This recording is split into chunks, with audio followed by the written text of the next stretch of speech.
¿Cómo están amigos? Y bienvenidos a un video más. Hoy hablaremos de los testimonios no cristianos de la existencia de Jesús de Nazaret.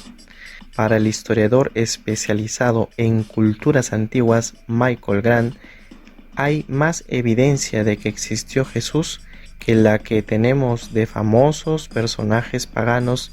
También el profesor James escribió: Jesús sí existió y sabemos más de él que cualquier palestino judío antes del año 70 después de Cristo. El padre Sanders, en el libro La figura histórica de Jesús, afirma: sabemos mucho sobre Jesús, bastante más que Juan el Bautista, Teudas, Judas el Galileo y otras figuras cuyos nombres tenemos de aproximadamente la misma fecha y el mismo lugar. El autor Bruce del libro ¿Son fidedignos los documentos del Nuevo Testamento? Sostiene que, para un historiador imparcial, la historicidad de Cristo es tan axiomática como la historicidad de Julio César. La muerte en cruz es el hecho histórico mejor atestiguado de la biografía de Jesús, señala Santiago Guijarro, catedrático de la Facultad de Teología de la Universidad de Salamanca. Jesús no fue considerado como significativo para los historiadores de su tiempo. Si aparece en la literatura pagana y judía de la época, fue por el empuje de los cristianos que le siguieron. Ninguno de los historiadores no cristianos se propuso escribir una historia de comienzos del cristianismo, y por esta razón solo mencionan los acontecimientos que tenían alguna relevancia o relación para la historia que estaban contando. Sin embargo, el valor de estos documentos o información puntual es muy grande e importante, menciona el profesor.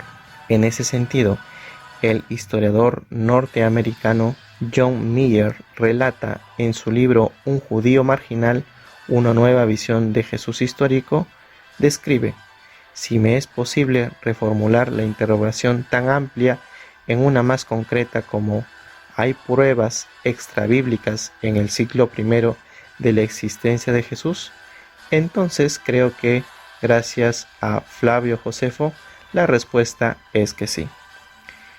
Empezaremos a relatar este primer historiador del siglo I, Flavio Josefo, del año 93.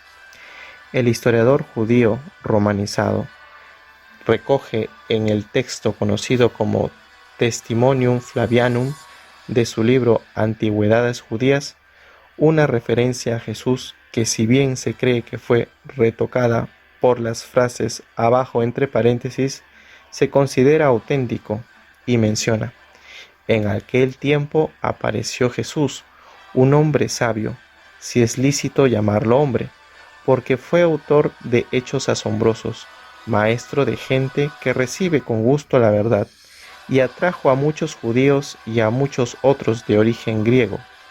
Y cuando Pilato, a causa de una acusación hecha por los principales de entre nosotros, lo condenó a la cruz, los que antes le habían amado no dejaron de hacerlo, porque él se les apareció al tercer día de nuevo. Los profetas habían anunciado a este y 1000 otros hechos maravillosos acerca de él, y hasta este mismo día la tribu de los cristianos, llamados así a causa de él, no ha desaparecido.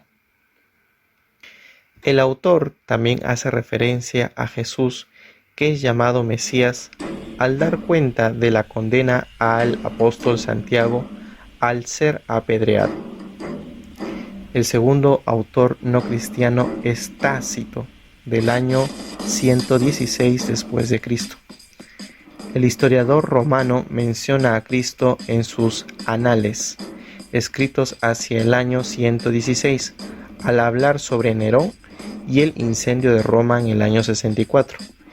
Informa de la sospecha que existía de que el propio emperador había ordenado el fuego y recoger como para acallar el rumor, y Nerón creó chivos expiatorios y sometió a las torturas más refinadas a aquellos a los que el vulgo llamaba cristianos, un grupo odiado por sus abominables crímenes.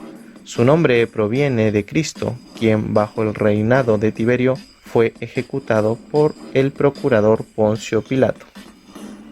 Sofocada momentáneamente la nociva superstición, se extendió de nuevo no solo en Judea, la tierra que dio origen a esto, sino también en la ciudad de Roma, donde convergen y se cultivan fervientemente prácticas deshonrosas y vergonzosas de toda clase y de todas partes del mundo.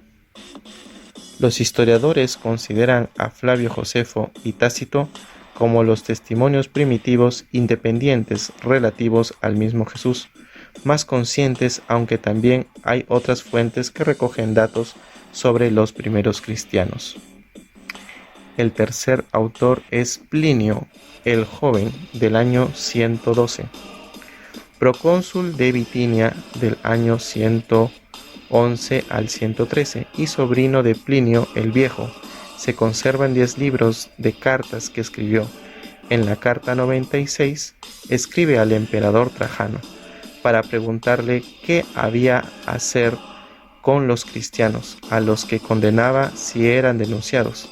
En ella cita 3 veces a Cristo y señala que los cristianos decían que toda su culpa consistía en reunirse un día antes del alba y cantar un himno a Cristo como a un Dios.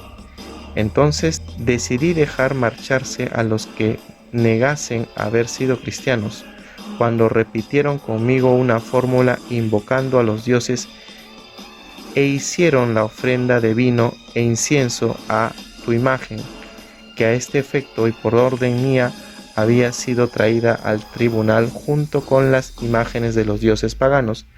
Y cuando renegaron de Cristo, otras gentes cuyos nombres me fueron comunicados por delatadores dijeron primero que eran cristianos y luego lo negaron. Dijeron que habían dejado de ser cristianos de 2 o 3 años antes, y algunos más de 20. Todos ellos adoraron tu imagen y las imágenes de los dioses, lo mismo que los otros, y renegaron de Cristo. Mantenían que la sustancia de su culpa consistía solo en lo siguiente: haberse reunido regularmente antes de la aurora en un día determinado y haber cantado antifonalmente un himno a Cristo, considerándolo un Dios. El siguiente autor es Suetonio, del año 120 después de Cristo. El historiador romano hace una referencia en su libro sobre la vida de los Césares, donde narra la vida de los 12 primeros emperadores romanos. En el libro quinto se refiere a un tal Crestus, al mencionar la expulsión de los judíos de Roma, ordenado por el emperador Claudio, que menciona: expulsó de Roma a los judíos que andaban siempre organizando tumultos por instigación de un tal Crestus. La mayoría de los historiadores coinciden de que Crestus es Cristo, porque era frecuente que los paganos confundieran Christus y Crestus, y no existe ningún testimonio sobre ningún Crestus, agitador desconocido. En los Hechos de los Apóstoles se recoge este acontecimiento, cuando se nombra a Áquila y Priscila, que acababan de llegar a Corinto desde Italia por haber decretado Claudio que todos los judíos saliesen de Roma. Existen otros autores no cristianos como Luciano, del año 165, Mara bar Sarapión, de finales del siglo I, Celso, del año 175, entre otros escritos de aquella época. Así que te invitamos a descubrir estos datos interesantes sobre la visión no cristiana de Jesús de Nazaret. Gracias por tu compañía, paz y bien.